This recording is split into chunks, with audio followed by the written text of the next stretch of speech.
Hello and welcome. We're back with season 2 of Magna Indica, and back with us is Rishabh Gulati.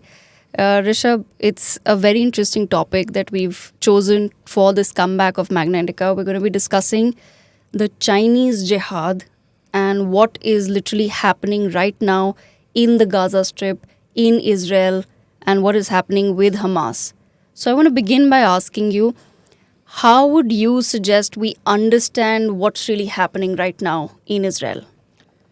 It's a very interesting subject, and we'll have to draw a lot of historical parallel to get to the point of what is happening so people understand it better. So let's begin with the genesis of what we are told the problem is versus what actually the problem is, what the crisis is. So the genesis of the battle for Jerusalem lies in the traditions of the three great faiths: Christianity, Judaism, and Islam. Now, in Israel, in this capital, Jerusalem, you have the Temple Mount. Now, in Jewish tradition, the Temple Mount is where the first temple was built. This was by King Solomon, who was the son of King David, and this is around, in Jewish tradition, it's around the 9th century BC. By the time of the Roman occupation of their province Judea, which is documented on record, the second temple is in existence. And this we know because the Romans recorded destroying the second temple. In fact, if you go to Rome today, there's something called the Arch of Titus. And in the Arch of Titus, they document the destruction of the second temple, the sack of Jerusalem, and the most important Jewish religious artifact, which is called the menorah, which is a candelabra, which they stole, can be seen in the reliefs of the Arch of Titus. So Jewish history in Jerusalem goes back to about the 9th century BCE. Then, of course, is Christian history. So literally where the remains of the Temple of Solomon, which is today in the modern day, where the Wailing Wall is, which is the base of the existing Temple of Solomon, just a few hundred meters away in the old city of Jerusalem is something called the Church of the Holy Sepulchre. The Church of the Holy Sepulchre is the spot where Jesus Christ's body was kept and from where it was resurrected. Mm-hmm. So right outside the temple walls, so you have the Temple Mount, right outside the old walls of the old city of Jerusalem. That is where the point where Jesus Christ has been crucified. You know the story as it goes by the Romans. Pontius Pilate was the Roman commander, governor of the region, and they've crucified Christ. They've taken the body and then placed it at a spot where the resurrection happens, and later a church gets built there, and that's just a few hundred meters away from where the Temple of Solomon is. Just down the road from Jerusalem, of course, is Bethlehem, where Jesus Christ has been born.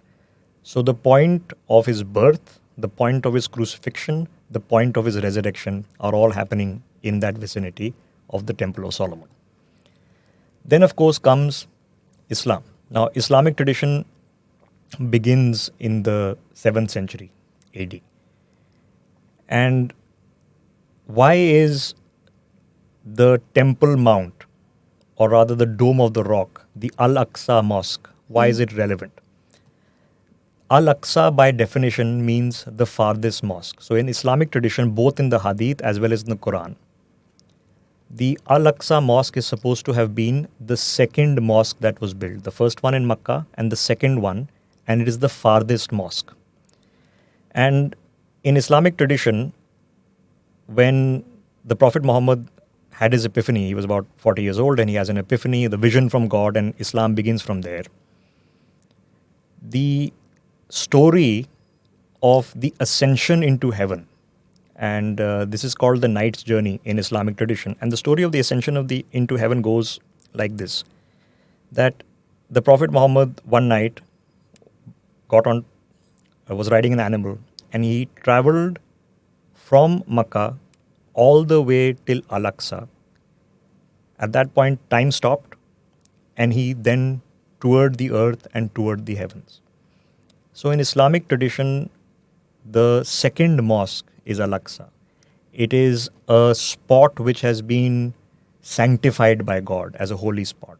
It is the spot from where the Prophet has ascended into heaven. So in Jewish tradition, the Temple of Solomon is there. Literally at the very same spot, you can argue, is the Al-Aqsa Mosque, which is a sanctified area, and of course, 100 meters away is, of course, the resurrection of Christ. So now, this is the genesis of where things stand. Now, we are being told today that it is this war, because of it's a faith war. This is the reason for the past 1,000, 2,000 years this place has been disputed. I'm going to argue that the reasons are far more geopolitical through the course of this conversation, Devika. So essentially what you're saying is that do you think it's still primarily a religious conflict, what's happening right now? Yes and no.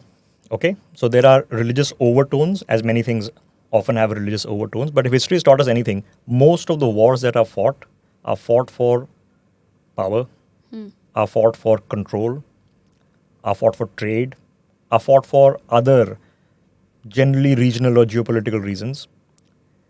The religious epithet is added to them to give some sort of legitimacy. So let's put some records straight. So is this then a conflict between Jews in Israel and Muslim Palestinians in the same region? So let's put some facts straight.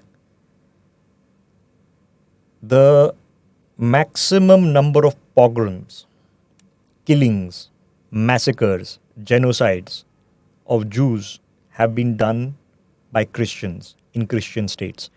Today, a modern Britain will not be able to discuss what happened in York during the time of Richard the Lionheart in 1190.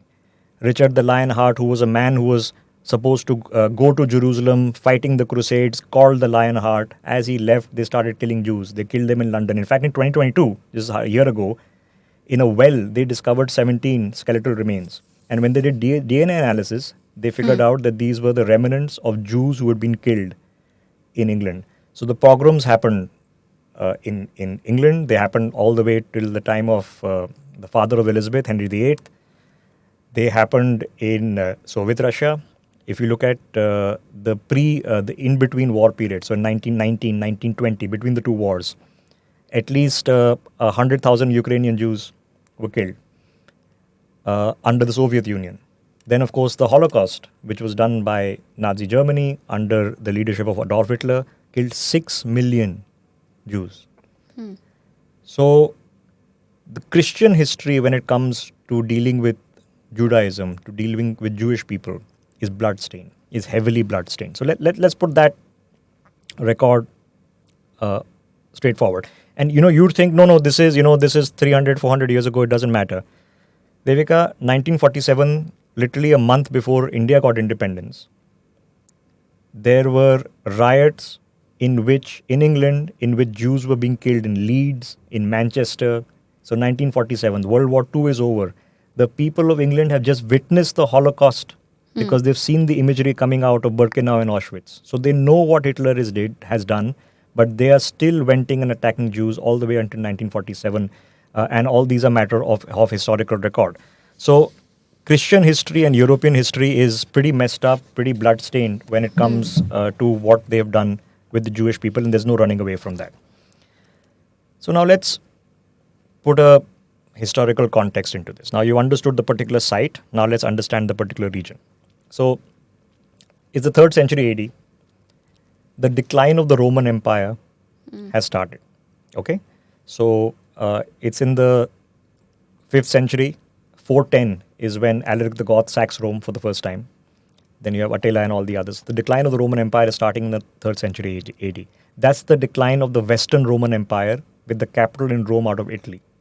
The Eastern Roman Empire, which is also known in history as the Byzantine Empire, with the capital at Constantinople, a city founded and named after the Emperor Constantine, who purportedly converted to Christianity on his deathbed. So the context is that Judea, Israel, okay, and is historically known as Israel. In Islamic tradition, in Christian tradition, in Jewish tradition, it's known as the land of Israel. Becomes the province of Judea under the Romans. Then it becomes, they change the name. They change the name to Israel-Palestina, okay?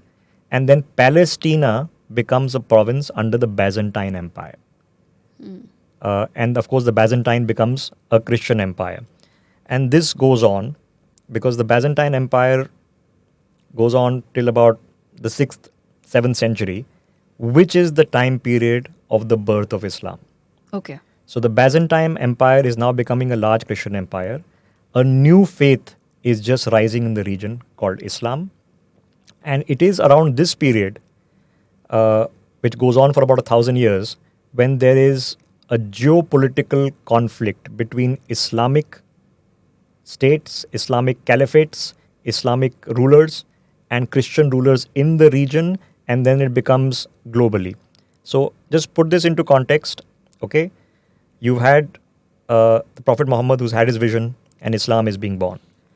It is the Caliph Omar, who is the second caliph under Islamic rule, who first occupies Jerusalem. He's the first Islamic ruler of Jerusalem. And he takes it away from whom? The Byzantinians. Okay? Now at this point of time, something very interesting happens, because Islamic rule here of Constantinople, of the Byzantines, Constantinople falls only in the 15th century when Mehmed II establishes the caliphate in what is now Istanbul. So the Byzantine Empire lasts from the 4th, 5th century all the way till the 15th century. 1,000 years they last, but they progressively are losing control.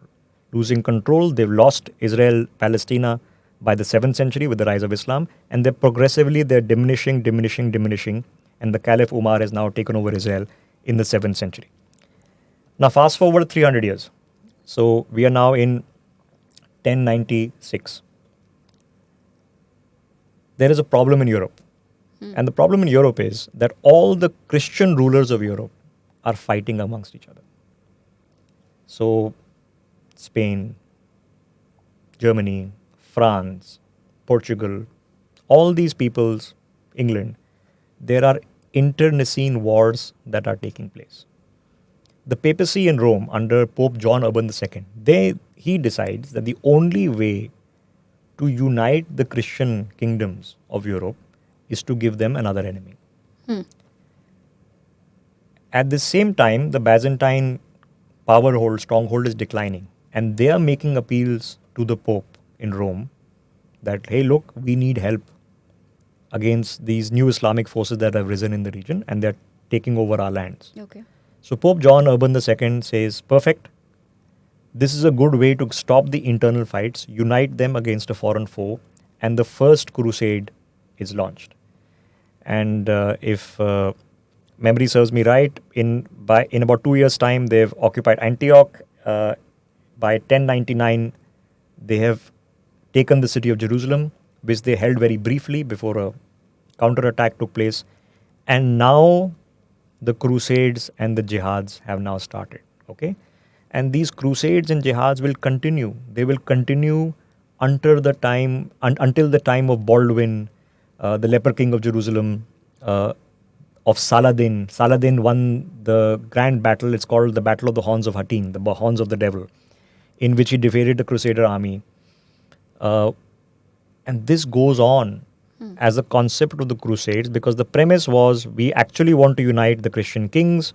The excuse is the Byzantinians have asked for help because there's a new foe rising under the Islamic caliphs. And our immediate excuse is, the Christians, travelers, the people who are, on pilgrimage to the Holy Land, they are being, attacked and killed and looted by these hordes. So we need to set up the Crusader kingdoms. We need to set up the Knights Templar. The Knights Templar were the defenders of the temple, okay, Right. of the Temple Mount. The Knights Hospitallers, who ran the hospital to provide aid to the Christian missionaries, and all these orders we need to create, which are multinational orders. They're not British or English orders or French orders. They're multinational orders, and this is going to be a uniting factor that's going to happen. So this is the period of the Crusades, and you can argue that for 1,000 years exactly the same thing is continuing, but the context perhaps has changed a lot, because a lot has changed in the last 1,000 years. So what you've explained is a largely, as you said, a religious conflict, as it was. And from what I've understood, it's between Christians and Muslims. It's Christianity versus Islam. But when you say something has changed, if you can just elaborate on that, what really then has changed? No, it is in part, yes. The goals, the explanations, the excuses, whatever epithet, semantics you want to use, have religion plastered all over them.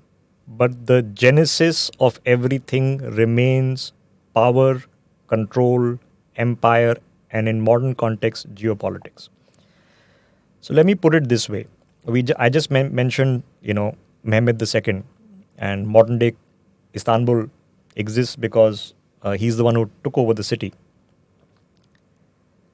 So we're looking at the Islamic empires in this period, in the Middle Ages of Europe, okay? So between the 11th to the 15th, 16th century AD. At this point of time, there's a balance of power between largely Christian Europe and the Islamic states of Arabia. But the Islamic states are holding their own. They've just overthrown the Byzantine Empire. They've established the Ottoman Empire, and the Ottoman Empire collapses only at the end of the First World War. So they have the Ottoman Empire. They control most of what is modern-day Arabia. They control most of North Africa. They've reached the gates of Vienna. They control most of Spain, the Alhambra and all. So they are doing very well. But something changes in this point of time. And the change comes in twofold. One, the Renaissance in Europe, which then leads to colonial Europe. Okay. The Dutch, the Portuguese, the Spaniards, the French, the Brits, and then later the Germans are now going on the high seas, and they are opening new trade routes. Because up until then, the Arabic states, the Islamic states, controlled the trade that happened from the east into the west, because it was all overland trade, what we call the Silk Route from India, China, went through Arabia, went through the Dhows. They had good sailing histories, but they did not have intercontinental sailing histories. So now imagine for the first time when the Portuguese travel down, Vasco da Gama, they travel down through the Cape of Good Hope and they find a sea route, they can just circumvent the Arabic route. So they start dominating trade, they build their own colonies, and the next big change that happens is industrialization, the Industrial Revolution. And at this point of time, the power balance changes. Now, we've experienced how was Europe controlling the rest of the world when they only occupied a small percentage of the population. It was through trade and through technology. Monopoly of trade, monopoly of technology. They were manufacturing goods, and then they had the ability to come to the colonies to sell the goods, make money, because the European population was never large enough to absorb all the goods. So something pivotal is changing, that you've had a balance of power between the Islamic states and Christian states for a well-nigh several hundred years. Okay? And the Islamic states are doing very well. I mentioned Spain, North Africa, most of Arabia. They've reached the gates of Vienna. They're doing very well. But something then shifts and the balance of power shifts, and it's all to do with the technology and trade, which is where the genesis of where we are today. Okay, so what you essentially are saying is that it went, a lot of power, because in terms of trade, went from the Arab nations, from the Muslim nations towards European nations, largely Christian nations. But beyond that, is there anything else, any other factor that has worked towards changing this balance of power? Yes, when I'm saying industrialization, you're not only talking about industrialization of economies, okay? Because in the modern context, he who is most powerful is he or she who has the largest economy. Right. Okay? So let's bring this to a modern context. We've traveled or tried to traverse in 10 minutes more than 2,000 years of history, but let's put this into modern context. In modern context of the 20th century, okay? The modern era of what we call the United States hegemony, okay? And then, of course, post-91, a unipolar world order. When we say the United States won the Second World War, how did they win? Let's just go through some basic statistics, which is relevant here. The United States lost about 400,000 killed in the Second World War. Britain lost about 550,000. The Soviet Union lost 24 million dead. Germany lost 9 million dead. Indians, 2.5 million Indians died in this war. In Yugoslavia, the previous Austria-Hungary Empire, in these places, 1 million people were killed.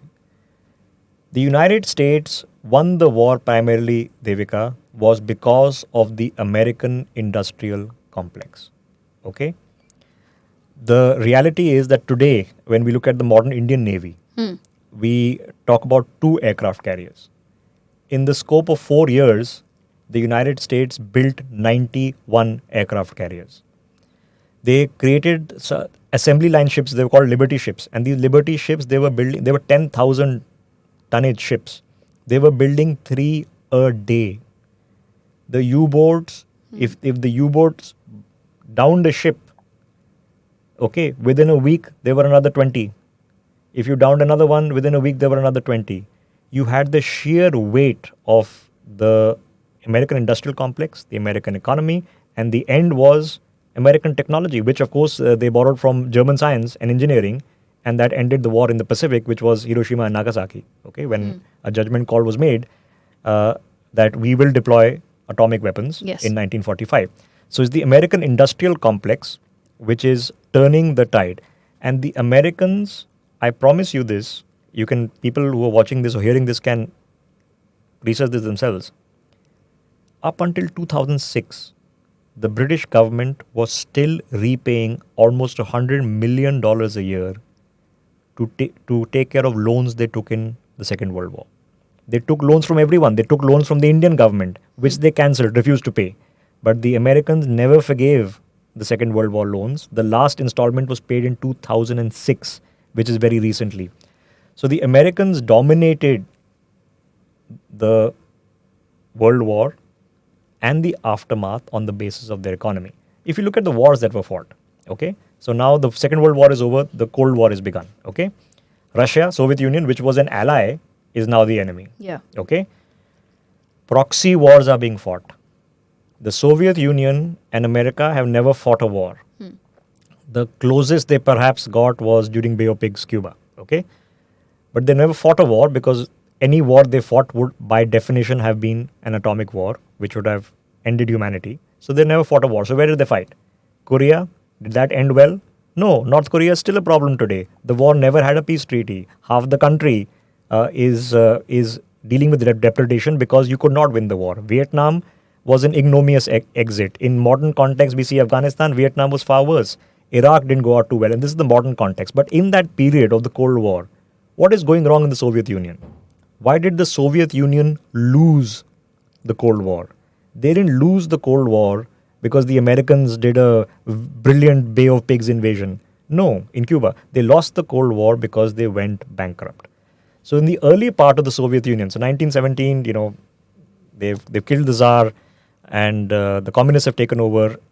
The early part of the Soviet Union, in terms of economy, they do well. Okay, they're growing at 5-6% a year. That's because the agrarian economy of the Soviet Union during the period of just the First World War has just ended is so bad that any technology that you bring in that lifts the agrarian sector is helping develop the country's GDP. Progress is happening. But what starts going wrong is it's a very big country, and the very definition of communism is everything is centralized control. Yeah. Okay? There's no private ownership, there's no private incentive, there's no capital markets, there are no free markets. So everything is about central control. And then it starts going wrong. Okay?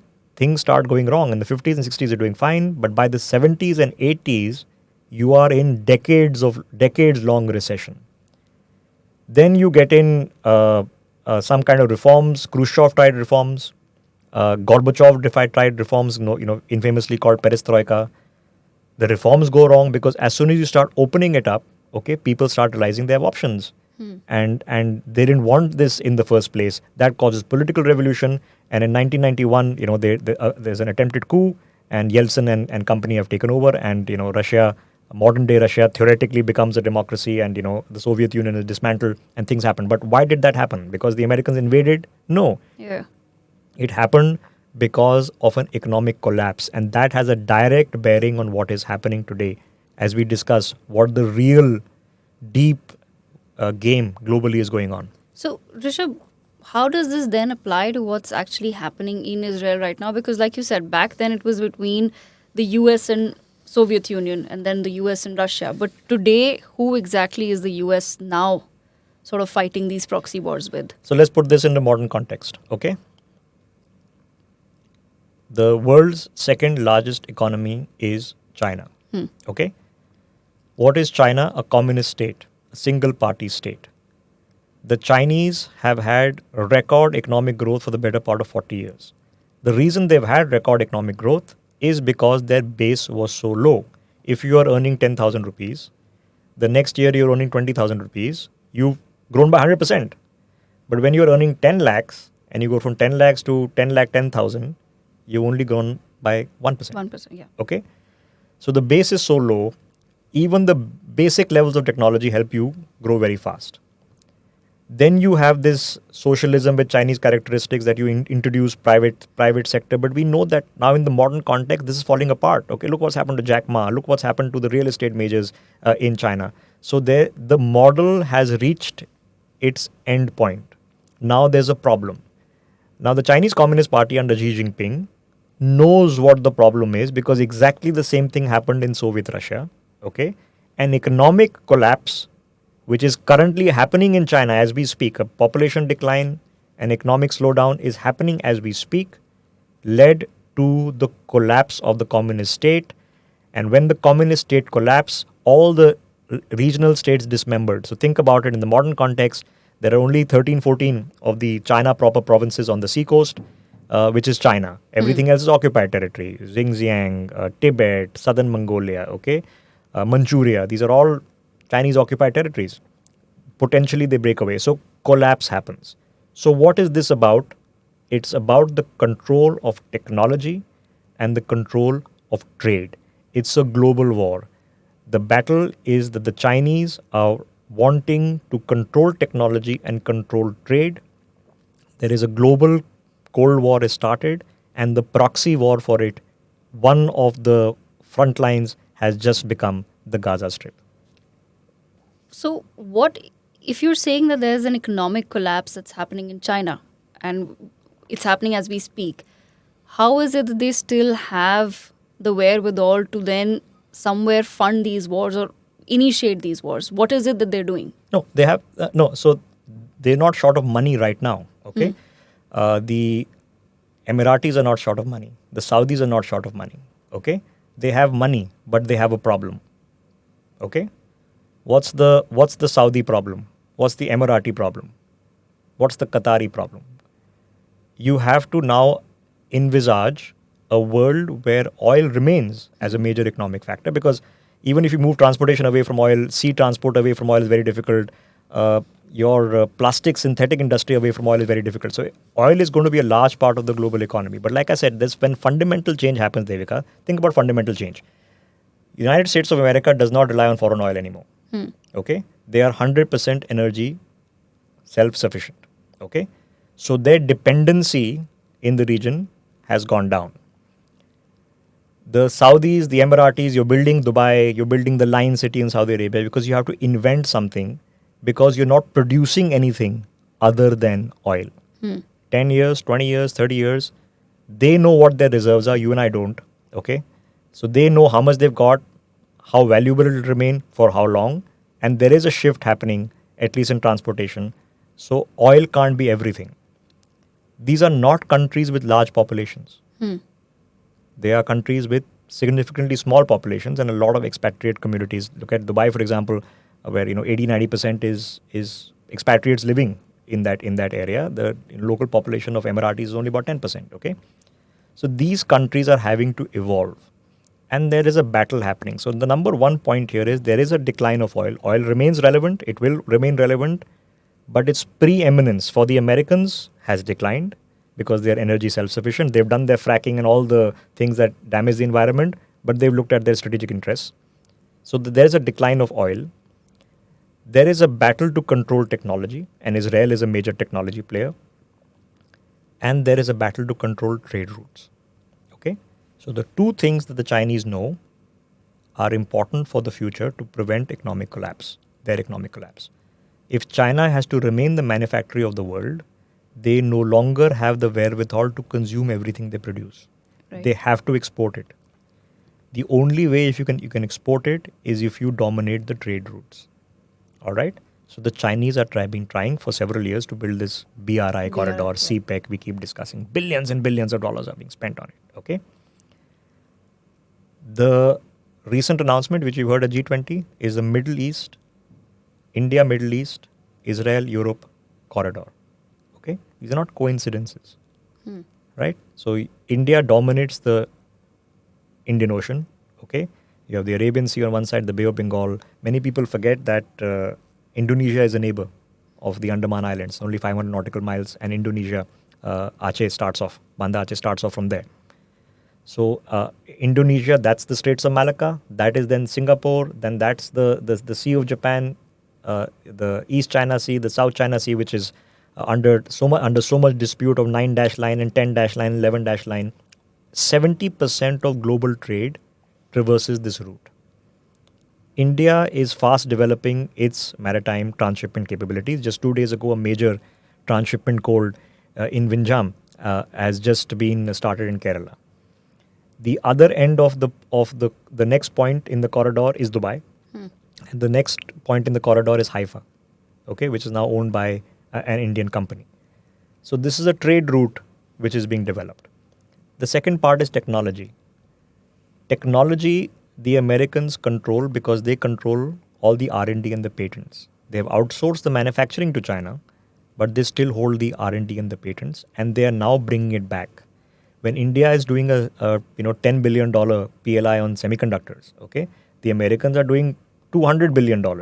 Okay, what's the issue in Taiwan? It's not a territorial dispute. The issue in Taiwan is about the control of Taiwanese technology, because the world's major semiconductor manufacturers are almost all concentrated in Taiwan, and Taiwan dominates it. So the battle is for the control of trade and technology. Now the question then is what's that got to do with Israel, Hamas, and Gaza? Exactly. How does that then come in? So this then comes into a battle of influence in the Islamic countries. Okay? Now, here's an interesting fact. In December 2019, the Imran Khan, Pakistanis, the Qataris, Erdogan in Turkey, they got together with Mahathir Mohamad of Malaysia. And there has been a long contest in what we call the Organization of Islamic Countries, in which India has observer status. With a population of 200 million Muslims, you'd think we'd be a member there, but there's a terminology issue there, and of course, Pakistan wouldn't want you there. But there is a contest for influence between the OIC, where you have the Saudis and the Emiratis on one side. Then you have the Iranians, the Turks. Pakistan is somewhere in the middle, playing both fences like they always do, and the Qataris on the other side. Qatar, now Iran, Turkey, very close ties with China, Russia. The Saudis, the Emiratis, closer ties with the US, India. So if you've seen in this present day conflict, the Egyptians haven't opened their borders for Palestinian refugees. Okay? The Emiratis are not being very critical of Israel. The Saudis aren't doing much. Okay?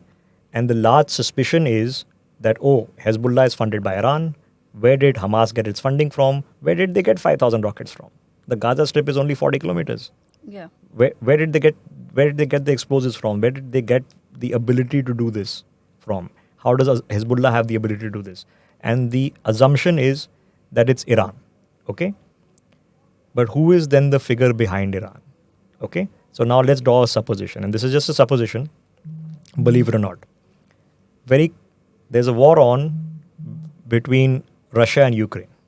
Okay? Why is that war being fought? What is the genesis of the war? Now you're being told, no, it's about the Crimea, it's about Ukraine joining NATO.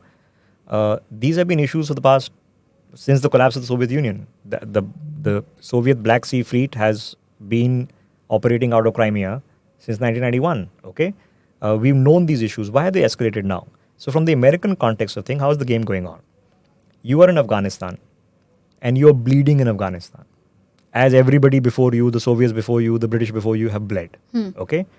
There is no end game there. You don't have any. Okay? So you leave. Yes, it's embarrassing when you leave. but now you're free. Okay? But while you've been bleeding, the others have been building the reserves, and the others are the Russians and the Chinese. You can't go after the Chinese because of your trade associations with them. You can try, but you can't. America cannot pose the sanctions that they have put on Russia onto China. It will lead to global economic issues. Okay? They can do it on Russia because America does not hurt on sanctions in Russia. The Europeans do. If you're sitting in Germany, in France, in the UK, it is unimaginable that you just put oil sanctions on Russia. You don't want to do it. 40% of energy supplies are coming from there. It's a massive crisis. It's a domestic energy crisis, okay? But you have to go along because America doesn't need the oil from Russia. They've got their own. They don't need the gas. They've got their own. They've got their backs covered. And they are thinking we can't go after the Chinese, but we can go after the Russians. We don't want to send our troops, so Americans won't die. Ukrainians will die. Russians will die, and Russia will become weaker with sanctions, and basically they'll use up their arms and armament. They'll run out of tanks, they'll run out of rockets, okay, which is what is purportedly happening right now. So now there's a war on Ukraine. There is now, albeit a war on in Gaza, okay. The longer it goes on, Ukraine and Gaza, who benefits? Yeah. The Chinese. The Chinese. Okay. Why do they benefit? Because you're distracted in Eastern Europe. You're distracted in the Middle East. You're distracted on a war on terror because once it starts there, then it's Hezbollah, it's Hamas. Then next is coming a crisis with Iran. Okay, what if Iran says that we're going to do push ahead with our nuclear testing? What's going to happen then? So you have a crisis with Iran, and then you free up the Indo-Pacific from focus. You free up the Indo-Pacific from any energy being put there and resources and arms and ammunition and supplies being put there. So the Chinese can then look at Taiwan seriously. They can look at other places seriously. So both in terms of a distraction, it serves a purpose. In terms of influence in the Islamic countries, because the trade has to go through these places, it serves a purpose. Where you have the Qataris, the Turks, the Iranians, Shia Sunni put aside, allying themselves with the Russian Chinese axis, and then you can clearly see the Emiratis who have to think of a different future, the Saudis who have to think of a post-oil future, of an economic future, not relying on this as much.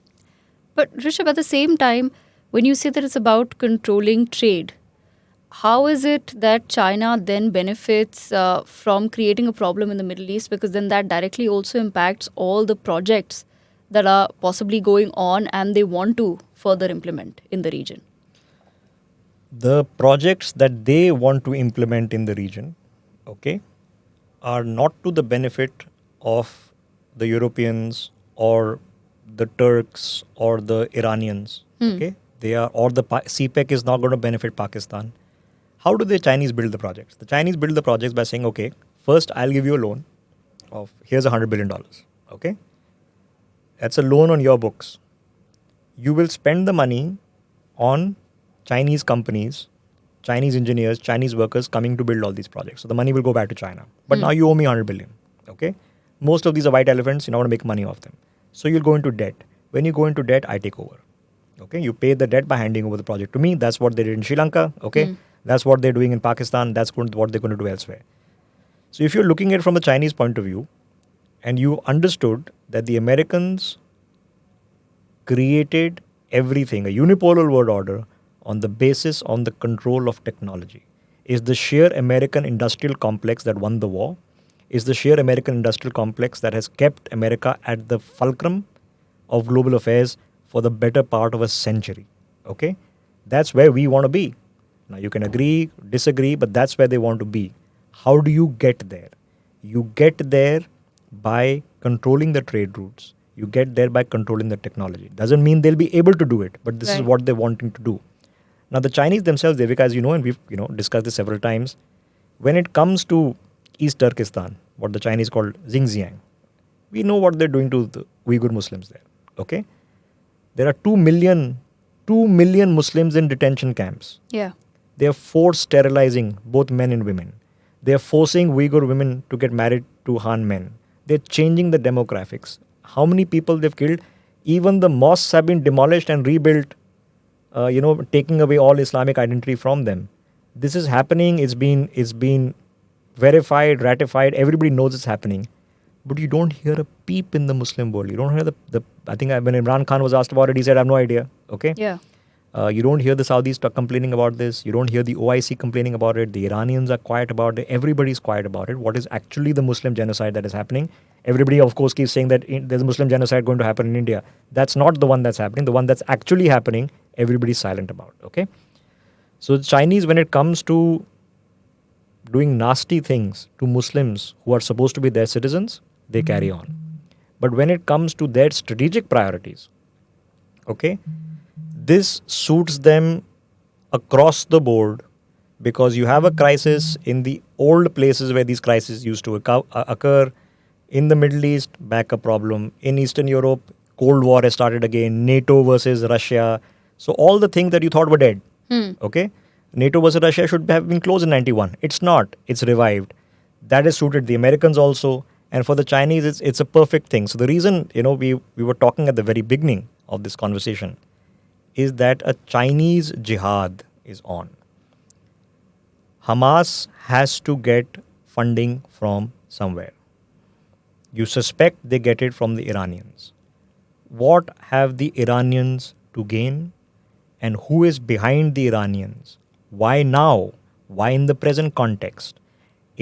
At the time when there is a new trade corridor being built, at the time when the Abraham Accords are being brought in, at the time when the Saudis and Israelis were about to make an historic deal, at the time when I2U2 has started, at the time when the first Israeli consulate, Israeli embassy is opened in Abu Dhabi. At this point of time, why has this been done? This has been done to recreate a crisis, to recreate instability in the region, okay? In the hope that Hamas will go in and they will terrorize Israelis. In return, the Israelis might overreact. They might occupy the Gaza Strip, which they may not, we don't know. They're certainly going to go in. How long they stay, we don't know. And when they occupy the Gaza Strip, the conversation will change from look at these tourists and innocent Israelis that Hamas killed in the rockets to look what's happening to the poor Palestinians, because Hamas will use them as I've seen it on the ground there. I've seen the position over there. What happens on the ground there? Yeah. You'll have Hamas firing rockets from the second floor, and there'll be families living on the third and fourth floor. Okay? Is human shields. They are bombing the people trying to leave northern Gaza right now. They're killing them. They don't want them to leave because they are human shields. You want women, children to die so that global outrage takes place. When global outrage takes place, it's going to be against Israel and it's going to be against the number one friend of the Israelis, the Americans. The Americans. Okay? Yes. So you have a distraction, you create a crisis, you're hoping that Syria gets involved, Lebanon gets involved, you're hoping it escalates into a confrontation, you're hoping that forces a division in the Islamic countries, you are hoping that the Saudis, the Emiratis and the others are forced to take a stand against Israel. They're forced to take then therefore a stand against America, damage their relationship there. So you're creating havoc, okay? And you're sitting quietly and you watch the Chinese who are killing Muslims as we speak in Xinjiang in East Turkestan. Now, one after the other, 3 times they've come out in condemnation. It's an overplay. What Israel is doing is not right. They are now doing it because the stakes are very high. This is a global Cold War between the United States and China. And the Chinese benefit the most at a geostrategic level, not the Iranians. The Iranians are the Chinese proxy. In this case, Hezbollah and Hamas then become their proxies. Israelis are going to die, have died. Palestinians are going to die, have died, because the Chinese are right now concerned how will they come and dominate global trade, global technology in a fight for them, because they are going through an economic struggle which is akin to what happened in the Soviet Union in the 1980s, when suddenly years of economic growth suddenly slow down, and then that leads to political chaos, and Xi Jinping should be very well afraid of that. So in this context, the ultimate beneficiary of what is going on is China. All the best trying to figure out which funding routes happen. but you have to assume that Hamas gets funded from somewhere, that the weapons come from somewhere. You have to assume that the instructions come from somewhere, the timing of it, why it's happening now, it comes from somewhere and it fits some kind of a purpose. It's not arbitrary. A proxy war is going on, and this brings us back to where we began. So what you're being told is that this is about Al-Aqsa, this is about the Temple Mount, this is about the West Bank, this is about the two-state solution, the right to Palestinians to have a home. It's all about that. You think the Chinese care about the right of Palestinians to have a home? Right. They don't. They don't, of course. They are being made stooges. It's not like the Americans don't do it, okay? Ukrainians have died in their tens of thousands. Russians have died in their tens of thousands. They are being used as stooges so that the Russians' armaments get expended. The Americans are going to send you to Ukraine, but they'll send you the bill. And you'll be paying the bill like the British were paying for the next 50, 60 years. You'll be footing the bill. Because they'll send you everything, but they'll keep sending you the bills and they'll never forgive the bill, okay? The same is going to happen. The Americans are going to send here.